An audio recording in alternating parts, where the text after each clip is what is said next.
Hello everyone, welcome to my YouTube channel. इस video में हम बात करने वाले हैं Himachal Pradesh staff selection commission Hamirpur की, जो कि हिमाचल के हर एक गवर्नमेंट डिपार्टमेंट को स्टाफ प्रोवाइड करवा के देता है। मतलब कि इनके द्वारा ही एग्ज़ाम कंडक्ट करवाए जाते हैं 3rd क्लास तक के, और इनके पास खुद ही स्टाफ नहीं है। और काफ़ी लंबे समय से जो है सरकार से स्टाफ की मांग करी जा रही है कर्मचारी चयन आयोग हमीरपुर की तरफ से, लेकिन अभी भी जो है वो 100 में से 37 वैकेंसीज जो हैं वो डिपार्टमेंट में पेंडिंग है, खाली हैं। और कुछ ऐसी भी हैं जो बहुत ज़रूरी हैं, उनके बिना जो है काम बहुत ज़्यादा लटक जाते हैं। तो इस वीडियो में हम इस टॉपिक पे ऊपर बात करने वाले हैं।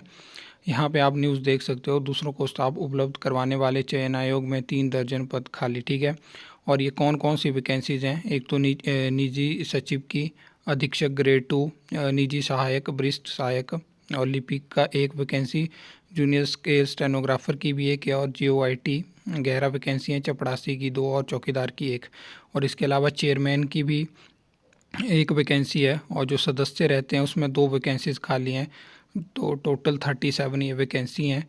और जैसे कि आपको पता है कि अब इनके पास बहुत ज़्यादा काम होता है, जैसे कोई एग्ज़ाम भरे जाते हैं। मतलब पहले से जो है इनको काम जो है अब ज़्यादा हो गया है, क्योंकि पहले होता था कि आप एग्ज़ामिनेशन सेंटर चेंज नहीं कर सकते थे, अब एग्ज़ामिनेशन सेंटर भी चेंज करे जाते हैं। उसके अलावा जो रिजेक्शन लिस्ट रहती है, और लिस्ट ऑफ रोल नंबर तो चलो पहले आती थी, लेकिन रिजेक्शन लिस्ट नहीं आती थी।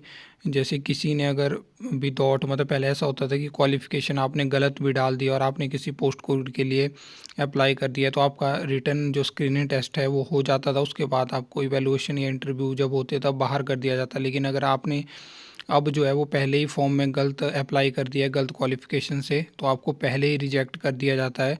और कुछ इस तरह से तो है, अब प्रोसेस थोड़ी इम्प्रूव हो गया है, तो इनको काम भी ज़्यादा हो गया है, क्योंकि अब इनको इवैल्यूएशन, तो अब इनका काम थोड़ा कम हो जाएगा। लेकिन इसके अलावा भी और जैसे इनका जो एग्ज़ाम कंडक्ट करवाने होते हैं उसमें शेड्यूल बनता है, और उसके अलावा फिर आंसर की भी अपलोड होती है बहुत सारी, और आंसर की में जो क्वेरीज़ होती हैं उसके लिए भी पोर्टल खुला रहता है।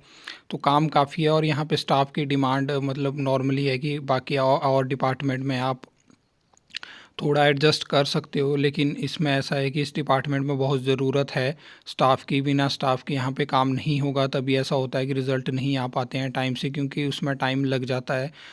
और इनके पास जब JOIT की 11 वैकेंसी हैं, फिर उसके अलावा लिपिक, ये वरिष्ठ सहायक, ये इनके पास नहीं है, तो फिर ये काम कैसे होगा? तो बाकी अब यही कर सकते हैं कि जैसे जिस तरह से मैंने ये न्यूज़ को कवर करा, तो मतलब देखेंगे बाकी लोगों को भी पता चलेगा कि और वो मांग करेंगे या उठाएंगे सरकार के सामने, जो भी ऐसे लोग हैं जिनकी मतलब कांटेक्ट हैं वहाँ पे, कि कम से कम इनको तो स्टाफ प्रोवाइड करवा के दे दो। बाकी डिपार्टमेंट के लिए तो आप टाइमली देते नहीं हो, वहाँ तो चीज़ों को खींच के रखते हो, लेकिन यहाँ पे स्टाफ की ज़रूरत है। क्योंकि तभी फिर एडवर्टाइजमेंट, अब तो ऐसा हो गया कि 2 नहीं आएंगी, जब जब वैकेंसीज निकलती हैं आप एडवर्टाइजमेंट निकाल सकते हो।